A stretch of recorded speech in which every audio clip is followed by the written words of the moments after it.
Tingnan nyo mga idol, oh. Shallow water, swim at your own risk.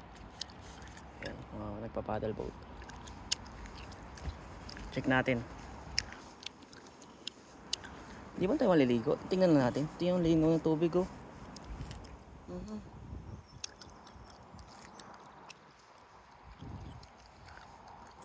Linaw mga idol. Sa tawid.